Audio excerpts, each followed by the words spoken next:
এই যে বন্দর, যে নিউমোরিং টার্মিনাল, যে বিপিওয়ালকে দেওয়ার সিদ্ধান্ত যখন তখন থেকেই আমরা কিন্তু এই বিরুদ্ধে আমরা কিন্তু লড়াইটা শুরু করেছি।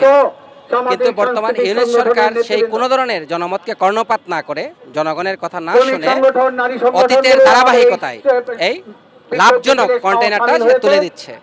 আপনারা দেখেছেন গত 17 তারিখ যখন শেখ হাসিনার রায় নিয়ে সবার দৃষ্টি আদালতের দিকে, তখন তারা নতুন করে আরো 2টা কন্টেইনার তারা কানাডা কোম্পানির সাথে চুক্তি করছে।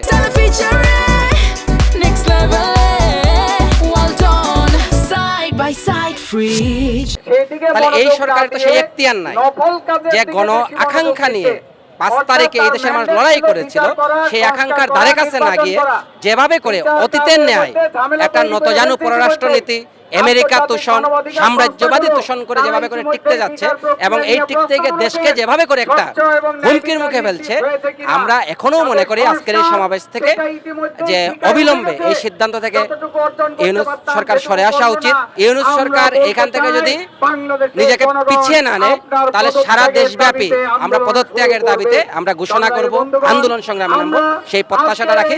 এবং আমরা দেশবাসীকেও এই সম্পদ রক্ষা এবং দেশ রক্ষার আন্দোলনে যুক্ত হওয়ার আমরা আহ্বান জানাই আজকের এই থেকে। এলো খবরের কাগজ, নিখাদ, নির্ভীক, নিরপেক্ষ।